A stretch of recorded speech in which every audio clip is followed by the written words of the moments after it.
Bonjour à tous, donc aujourd'hui je vous retrouve pour une nouvelle vidéo. Cette fois-ci ça sera un point lecture.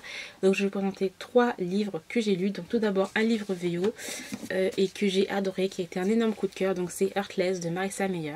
J'ai juste adoré, donc c'est une sorte de réécriture de Alice au Pays des Merveilles, mais surtout du point de vue de la Reine de Cœur.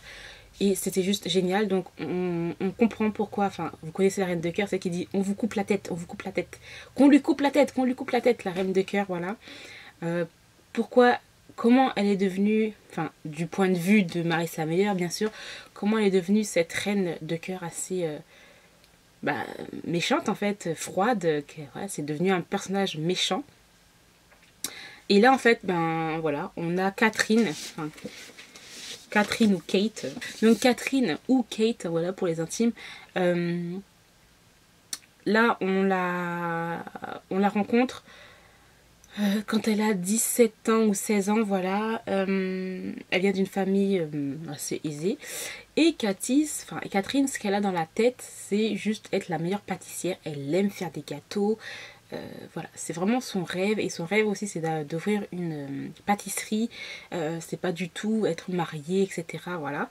Malheureusement un jour, voilà, sa mère va lui dire qu'elle va devoir aller dans un bal organisé par le roi.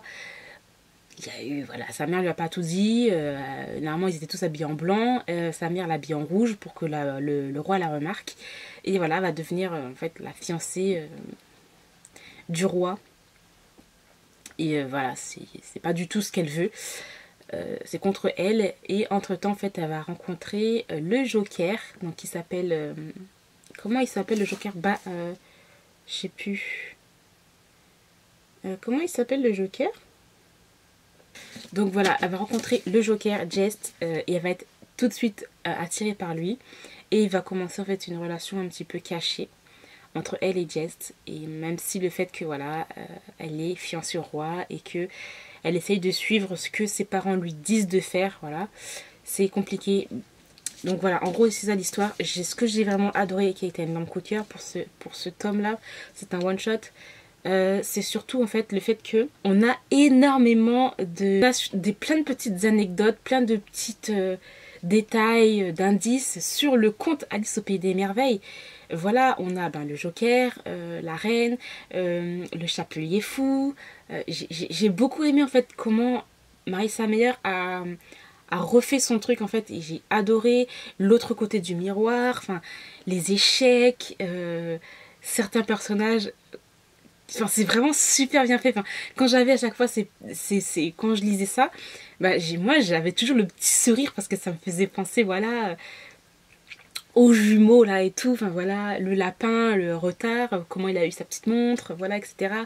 C'est juste génial, et c'est aussi un peu triste. Voilà, parce que maintenant on sait pourquoi c'est la reine de cœur, hein, ou la reine sans cœur, hein, voilà. Juste génial. Après, voilà, je vais enlever la jaquette. Voilà. Et il y a une signification. Pourquoi il y a un damier, pourquoi il y a la reine là, pourquoi il y a ça. Tout a une signification. Et aussi pour la couverture, la jaquette aussi, il y a une signification. Pourquoi c'est blanc. Voilà. Il y a des roses rouges. Franchement, il y a beaucoup de significations par rapport au livre. Donc moi je vous le conseille à mort, ça a été un énorme coup de cœur pour moi. Je pense que pour les personnes qui aiment Alice au Pays des Merveilles, ça va être vraiment dans leur truc, parce que c'est vraiment super bien fait. Donc voilà. Ensuite j'ai lu Par-delà l'océan, donc c'est un MM de Kara Andrew. Donc c'est l'histoire de Troy, voilà, qui fait partie d'un boys band assez connu, etc. Malheureusement, il va en fait partir de ce boys band là parce qu'il en peut plus en fait des soirées un petit peu trop arrosées, surtout son petit frère, voilà, avec de la cocaïne, enfin voilà, il en peut plus de tout ça, donc il va décider d'arrêter en fait d'être dans ce groupe là. Et il va partir, il va avoir un jet privé, etc. Il va rencontrer le pilote et l'hôtesse de l'air qui s'occupe de ça. Malheureusement, il va y avoir un ouragan, et ces deux-là vont être naufragés. Donc on va suivre leurs aventures par rapport à ça. Le fait est que ces deux-là, voilà, ils se connaissaient pas, et par rapport à ce qui se passe, aux conditions de vie, etc. Ils vont se rapprocher et ils vont tomber amoureux, etc. Donc voilà. J'ai bien aimé, mais sans plus, parce que j'arrêtais pas de comparer, en fait. J'arrêtais pas de comparer tout simplement l'un des livres qui a été un énorme coup de cœur pour moi. Donc c'est Une île de Tracy Garvis Grave, qui est un petit peu la même chose, à part que c'est plus une relation hétérosexuelle entre une prof et son élève. C'est vraiment, il y a beaucoup de similitudes, mais clairement, à cause de ces similitudes-là, j'arrêtais pas de comparer et c'est pour ça que j'ai bien aimé sans plus. C'est tout. Mais voilà, je vous conseille quand même, c'est vraiment aussi très été, etc. On suit ces deux personnages-là. Mais je vous conseillerais plus Une île de Tracy Grave. De Tracy Grave. Oh, j'arrive pas. Bref, Une île, tout simplement, voilà. Bah voilà, il est là en plus, donc je vais vous le sortir parce que j'arrive pas à dire le nom de l'auteur. Voilà, Une île de Tracy Garvis Grave. J'arrivais vraiment pas. Donc je vous conseille de lire celui-là, et si vous voulez, vous pouvez lire ça, ou sinon vous pouvez lire ça, et après celui-là, simplement. Il y a beaucoup de similitudes, mais clairement pour moi, vu que celui-là, ça a été un énorme coup de cœur, c'est dans mon cœur. L'histoire, je la connais depuis... Je la connais toujours, je sais ce qui se passe, les personnages, etc. Et voilà. Il y a des livres comme ça où tu te souviens toujours de l'histoire. Et ça fait déjà plusieurs années que j'ai lu ce livre. Donc voilà, j'ai bien aimé, comme je l'ai dit, mais sans plus. Ensuite, j'ai lu Vicious, donc le premier tome de la série Sinner de L.J. Chen. Donc c'est chez les éditions Harlequin. Donc il y a marqué Dark Romance. Alors, ce n'est absolument pas, mais absolument pas de la dark romance. Il n'y a rien de sombre. C'est juste que le comportement du personnage est juste odieux. Il est odieux, mais il n'y a rien de sombre. Alors, il n'y a pas de complexe, de... Comment ils appellent ça encore? Je ne sais plus c'est quoi encore le nom. Là, je n'ai pas du tout le mot, là. Le fait qu'on tombe amoureux de son agresseur, voilà. J'arrive plus à trouver le mot. Vous devez savoir c'est quoi, voilà. Il n'y a pas ça, il n'y a pas de violence, il n'y a rien. Même les scènes de sexe, je suis désolée, mais il n'y en a pas énormément et c'est pas détaillé au possible. Donc faut arrêter de mettre les gens avec dark romance pour faire genre il y a marqué il est le pire qui pourrait lui arriver. Excusez-moi, voilà, c'est juste le comportement du gars est juste odieux, il dit tout ce qu'il pense, il a un langage hyper cru et vulgaire, mais à part ça, voilà. Sinon, mis à part ça, j'ai quand même beaucoup aimé parce qu'en fait ça m'a fait rire, le comportement odieux du gars. Juste que ça m'a fait rire, même si voilà, dans la réalité, je te fous deux pains quoi, clairement.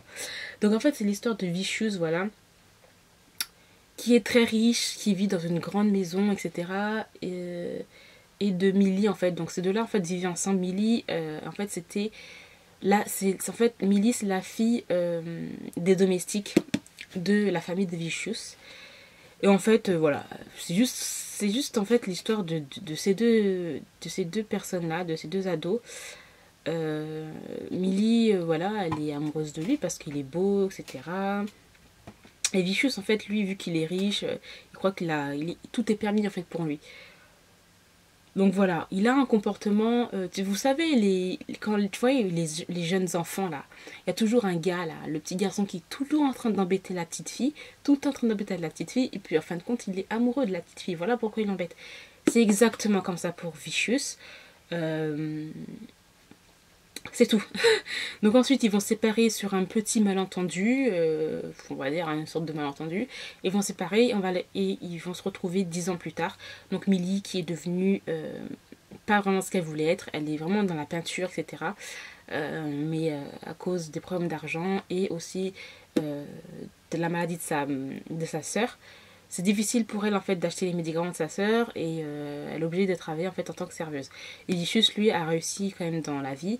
Il est un avocat et il est associé avec ses 3 autres meilleurs amis.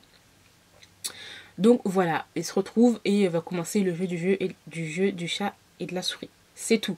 Il n'y a rien de sombre. Donc je vous le conseille, même les scènes de sexe, clairement, il y en a genre combien 3. et c'est pas du tout vulgaire ni cru, rien du tout.